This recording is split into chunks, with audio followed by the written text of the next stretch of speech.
Hello and welcome to the programme which brings together leading commentators in the UK with the foreign correspondents who write, blog and broadcast to audiences back home from the Dateline London. This week, the unvaccinated become the unloved, and is democracy bound to wither in the arid lands of North Africa and the Middle East? Let me introduce our Dateline panel this evening. Mina Al-Arabi's family originated in Iraq. She's editor-in-chief of The National in Abu Dhabi. Ned Temko from the Christian Science Monitor was born in the United States, but has spent much of his career reporting from the UK. And with me in the studio, the British political commentator and host of Rock and Roll Politics, the podcast, Steve Richards. Welcome to you, Mina and Ned. Lovely to have you with us this evening. Now, a pandemic of the unvaccinated. The phrase used by US President Joe Biden Thursday illustrates a growing frustration among political leaders in countries fortunate enough to have stocks of COVID vaccine, that this hasn't been the escape hatch from pandemic they'd hoped for. In France, President Macron has told the unvaccinated they won't be allowed into restaurants. In the UK, they could be excluded from football stadia. President Biden announced that employees of the federal government who decline to be vaccinated will have to wear masks, keep physically distanced from their colleagues and be tested once or twice a week. Earlier, he'd praised the Republican governor of Alabama, Kay Ivey. She'd said it's time to start blaming the unvaccinated folks that are letting us down. Ned, less carrot, plenty of stick around, and it's not just in the United States. What do you think that tells us? I think, as you said earlier, it's a window into the huge frustration that governments in countries that are lucky enough to have stocks of vaccine and the ability to put vaccine in arms has so far fallen far short of the number of vaccinations that they wanted to administer and they feel they need to administer. And the other thing it reflects is, quite frankly, a new urgency, because there have been reports even in the last 24 hours based on an in-house assessment by the Centers for Disease Prevention in the United States, suggesting that this Delta variant, the one that originated in India but is now prevalent pretty much all over the world, is not only more transmissible, it's much, much, much more transmissible than had been assumed. And it's also capable of infecting and being passed on by fully vaccinated people almost as easily as by those who have not been vaccinated. So I think there's a sense of the clock ticking, and I think that's what you're seeing. And I think we will see more and more efforts by governments to try and ramp up the number of vaccinated people. Steve, Michael Gove, who's one of the British cabinet ministers, said this week people who are vaccinated are selfish. Is there a danger that this desire to push people towards vaccination could actually ultimately be counterproductive, not at least in the politics, in the UK case, of the Conservative Party, where there's been this big pressure on Boris Johnson to lift regulations, to lift rules, to let freedom flourish? No. I mean, I think, first of all, what Michael Gove said really is a statement of the obvious. And there might be a backlash with a small proportion of maybe a biggish proportion of the Tory parliamentary party, but not elsewhere in the House of Commons.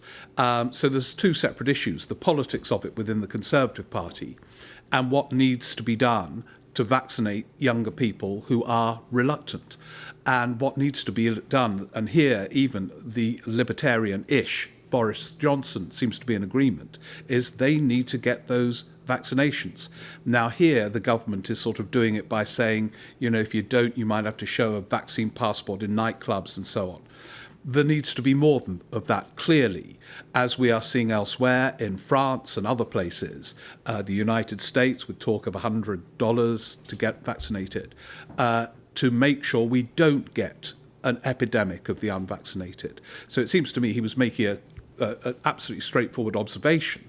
The question now is whether further measures are needed, irrespective of the mood of a percentage of the Conservative Parliamentary Party. Mina, I suppose one argument that they can use to push back against those who say, come on, the frustration of all of these restrictions is the impact it's had on the economy, is to point to the IMF report this week, which suggested economic recovery and the strength of it is dependent on vaccination and how quickly you can move back to normality. Absolutely. It's clear now that vaccines are integral to economic recovery. In addition to continuing with mask wearing, it's been interesting to see certain countries that had high levels of vaccines making decisions to take off masks and now are saying, no, we're actually going to need them. So one thing to keep in mind is the picture is still not clear how we're going to get out of the pandemic. But what is clear is vaccines can bring down the numbers. The IMF's report was also quite interesting because it showed the disparity between the countries that can't afford to have these vaccines fast enough and those that can. So advanced economies that have on average 40% of their populations vaccinated are recovering much quicker than emerging economies that frankly haven't been able to vaccinate more than 10 to 15% of their populations. So in a way, this idea that we can ignore the vaccines and see an economic recovery is impossible. Yeah, I mean, the figures I think for the second quarter in the US, 6.5% sounds very healthy, but it had been predicted quarter two was going to be 8.5%. Whether that is directly linked to vaccines for others to debate. But Ned, we've now had, I mentioned Michael Gove talking about shame. We had KIV, the Republican government, talking about blame. Does this kind of language give any cause, should it give us any cause for unease, do you think? We're going to turn the unvaccinated into some sort of social pariahs? Well, I'm with Steve in the sense that in some sense this is a statement of the blindingly obvious, that I think it's now such a broad consensus that no matter what else we need to get out of this pandemic, vaccination as broadly as possible is part of it. I think the more interesting question it perhaps raises, and it's a debate that is ongoing in the United States, is whether that kind of language will work. In other words, the key is how do you get vaccine hesitant people to get jabbed? And it's a mix now of financial inducement and various other things. My suspicion is that particularly with new information coming about the Delta variant, I think we may see a shift in the messaging in some countries away from presenting vaccination as something you do for someone else, the way KIV said, you're letting us down, and hone in on it a little bit like, the anti-smoking campaigns of recent years, as a matter of self-interest, simple self-interest, because the vaccinations may or may not be effective against the Delta variant in terms of transmission, but they remain, and cross fingers they will remain, very, very effective in keeping you out of the hospital and keeping you from dying of this illness. And I think that will increasingly be core to the public messaging about this. Steve, we saw a bit of that in Northern Ireland, haven't we, where they've got a lower rate of vaccination in other parts of the UK, and health chiefs saying, look, this could have consequences. We're getting higher hospitalisations now. It might mean other treatments can't be provided. That's sort of playing to that instinct, isn't it? Because I might need that treatment. My mum might need that treatment. My friend might need it. Maybe I do need to get vaccinated. Yeah, I mean, if, to return to Michael Gove, people are being selfish, appeal to selfish instincts might be one way of encouraging them to take the vaccine. But I think there are limits to exhortation when faced with resistance. I mean, it's very interesting talking about smoking. For years and years, there were warnings smoking kills and all the rest of it. But it was actually a smoking ban that stopped people from smoking in pubs and restaurants and public transport. It did take that extra. And it might have to take more forms of compulsion's a terrible word to use because it immediately sounds so negative. But exhortation might not be enough with some young people. And then what do you do? And there are many other levers to pull, including more extensive use of vaccine passports and all the rest of it. Now, my sense is that might be necessary, that words alone might not do it, given it is so obvious it makes a difference. And yet there is this resistance, and it's quite a significant level of resistance amongst some younger people. Steve, thanks very much. Thank you to all of you on that. Now, COVID unrest lies behind the political turmoil which has roiled Tunisia, the one country where multi-party democracy appeared to have established deep roots during the Arab Spring. President Kais Saied suspended the legislature and fired the Prime Minister Sunday. His actions, a coup some said, followed a day of mass street protests in defiance of the pandemic lockdown. Mina, what's gone wrong in Tunisia, and is the President's response proportionate, do you think? Sean, what's going on in Tunisia has been going on for several months now, and some people would say even years. The COVID-19 response has in large part been lagging behind what people had been expecting. You've had deaths on average now reaching 180 per day of a population of only 11 million. You've had hospitals turning people away because they've suffered. And this has been happening primarily in the last 3 or 4 months. So it's not as soon as the pandemic hit when many countries around the world struggled to deal with the pandemic. This is actually more than a year after it was declared a pandemic, the country is still struggling. In addition to that, there's a real problem of corruption inside of Tunisia. The president himself has said you're looking at around $4.6 billion that's been swindled away. And so people's day-to-day lives have not improved since the revolution more than a decade ago. And COVID-19, of course, exacerbated it. Now, what the president has done is said that he's going to suspend parliament for 30 days. The first week is about to end of that 30 days. And then has said that we must work at fighting corruption, getting better governance. And in general, people in Tunisia support that. And they feel tired because the parliament and government has largely been spending most of its time squabbling amongst itself. So there's a sense that we need somebody to bring all these elements together and make it work. However, what makes Tunisia a success story is also because it is a pluralistic society. And that's important. In addition to the fact that you have strong trade unions, you have strong civil society that actually even predates the revolution of a decade ago. And those actors are still playing a prominent role and have said that they will watch what has happened, but frankly haven't come out in support of the government, which means that there is a problem with the former, not only prime minister, but parliament and all the makeup of the political system. So you have civil society holding its breath, but also saying we must be careful that power isn't consolidated only in the presidency. And so far, the president has said he doesn't plan to consolidate power only for him, but that measures have to happen, particularly against corruption, because a lot of the failures that have happened are due to corruption. Ned, I mean, that, and as Mina was saying, that's a problem that's existed for years and arguably goes back well beyond the Arab Spring Revolution of 2011. Is there a danger, though, that the response to that becomes a default? Oh, look, what we need is a strong leader, a strong individual leader, somebody who will get things done.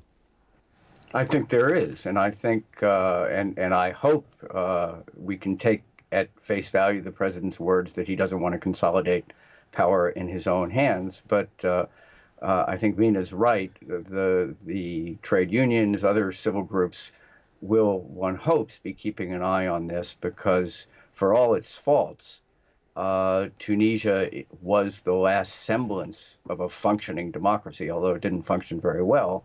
To come out of the Arab Spring. So I think the stakes are fairly high. COVID has a potential, doesn't it, Steve Richards, to be a really significant threat to incumbents? Yeah, and it dominates the politics, certainly in all democracies still at the moment. It's very hard to make judgments about the longer-term implications of any current polling situation anywhere. I mean, I think you were going to mention Australia, for example, where the government was perceived to have done quite well early on and now is perceived to have been done quite badly because they're not getting the vaccines. They're still cocooned with people not allowed in or out, but it's spreading. And they're still having these persistent regular lockdowns. Regular lockdowns in big cities. And so inevitably, the incumbent suffers. And the main opposition party in Australia, Labour, are now ahead in the polls. And you can see something of that happening in the United Kingdom. I mean, polls here are unreliable narrators, but during the sort of euphoria, in inverted commas, of the vaccine rollout, the Tories were miles ahead as the incumbent. Now, where there are doubts about the opening up and what quite is happening next, and some of the sort of incoherence of policy making is a bit clearer, the polls are narrowing. So to make sense of politics in any democracy at the moment, you have to weigh in the freakish conditions we've all been living in for the last 18 months and aren't out of yet. Mina, how is it going down in Iraq? I mean, that's a democracy with enough problems and complications to deal with and enough struggles to establish itself after the Saddam Hussein regime, after the American-led invasion. How much has COVID complicated the political picture there?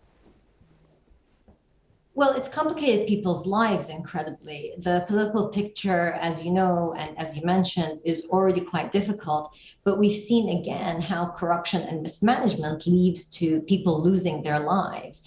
We've had 2 major hospital fires due to oxygen cylinders catching fire and therefore the entire hospital not having the right sprinklers in 2 different cities, only about 7 weeks apart. You had dozens of deaths and dozens of injuries. And so it shows you that we don't have the underpinnings of good governance, and you don't have the underpinnings of actually setting up a public sector that serves the public rather than its own political agendas and trying to win votes by siphoning off money here and there to try to influence people, is when democracy actually doesn't serve the purpose of serving the people. And sadly, that's what we're facing in Iraq. Numbers are rising. You're talking about 7,000 to 8,000 cases a day, and Iraq doesn't do much testing. So when we say 7,000 to 8,000, it's usually for about 40 to 50,000, and always that rate of how many people are you actually testing to get those thousands tells you there it's much wider than what's being reported. Iraq also has a lot of vaccine hesitancy. You're looking at 2 to 3% only of people getting vaccinated. There was some problem initially getting some vaccine support, but they have now had some shipments delivered, but people are still hesitant, which is, as we're seeing around the world, there's a lot of suspicion, unfortunately. Now, Mina, we had this visit by the Prime Minister to Washington, and then the announcement by Joe Biden about the kind of effectively the end of a American military presence in Iran. What's the implication in Iraq? What's the implications of that decision? What's interesting is the Americans and the Iraqis have agreed that it's combat troops that are ending their presence in Iraq, but you will still have the train and assist, which means you're still going to have 2,000 to 3,000 American troops on the ground. Importantly, NATO increased its mission, and the Prime Minister, yes, went to see President Biden, but before that, he had been also in Brussels where he met with the Secretary General of NATO, and NATO is keeping its presence. It's a different story from Afghanistan where everybody's leaving, which could be much more complicated. In Iraq, there is some American presence. However, those militias and Iranian-backed groups, in addition to Iran, are working hard to make it very uncomfortable for the Americans and NATO to maintain even that small troop presence, because they want to be able to stamp their own influence. What was interesting in that meeting between Prime Minister Kadhimi and President Biden is President Biden had a little paper in his hand that the photographer snapped, and there were only 2 bullet points on that paper. One is that the US is willing to respond to attacks on its interests, and 2, that Iran may be considering pulling back on some of those attacks, which is worrying because that means Iraq could become another pawn in the negotiations between the Americans and the Iranians. Oh, yeah, and that's one we mentioned last week, and I'm sure we'll come back to. Ned, last thought on this. Contrasting outcomes then in Iraq and Afghanistan, does that suggest to you that the Americans have effectively written off Afghanistan as an area of interest to them, and their focus remains on Iraq, given the choice? I think it's probably a bit more complicated than that. I think there is a real sense of retreat, a little bit like after the Vietnam War, still hanging over from the Iraq War, and that in Washington it's very hard to get consensus in favor of significant military involvement, particularly in the Middle East. So I think in that sense, it's kind of a political triumph to leave some presence in Iraq. And I think the more general shift is away from the Middle East, away from Europe to a certain extent, and this new primary foreign policy focus on the Asia-Pacific region and China. Now, that's one for another day. Let me take us now to what every agenda has, the any other business section. A chance in the case of Dateline for each of you to tell us about something, either a story or an angle on a story that you think hasn't had enough attention, that we should be focusing a bit more on. Ned, do you want to kick us off? I will, and this is going to sound weird because I'm going to kick off with the Olympics, which has been getting a fair amount of coverage, but a different aspect of the Olympics, not the medals table, and not even the winners. I'm always transfixed and moved by some of the personal stories that risk getting overlooked or forgotten of those who don't win, and in this I include two remarkable young women, Naomi Osaka, the tennis player, the Japanese tennis player, Simone Biles, the gymnast, the American gymnast, both of whom in different circumstances did not win medals and very courageously and articulately talked about the issues of mental health and pressures, which are too often overlooked. A Brit, Helen Glover, mid-30s, a champion, a past Olympic champion in rowing, who decided after having 3 kids to make one last crack at getting a medal. And I was immensely moved when she just missed, and she and her partner came in 4th, just outside the bronze medal position. She made a point which, again, is too often overlooked. She said, the reward is knowing that we crossed the line and gave it our all. The frustration and defeat would have been coming away and thinking we had more and that we didn't give it. Yes. And it kind of put things in context, and it reminds us that it's not all about winning and it's not all about the medals table. Absolutely. You could say the true Olympian spirit, that, isn't it? To train to your best, to perform to your utmost, and to take part and accept defeat with the same cheerfulness you would accept victory. And there was similarly modesty from the Irish rowers, I noticed, over their victory this week. Mina, what would you like to talk about? I want to say, while we're talking about the Olympics, please pay attention to Paralympics, which start also in August, which have some incredible stories. But for me, the story that I think that isn't getting enough attention is from the 15th of July. There have been protests in Iran, particularly in the Ahwaz area. There have been at least 9 deaths and 171 arrests. People are not paying attention. There are several cities that have staged protests in Iran, and unfortunately, their voices are not being heard.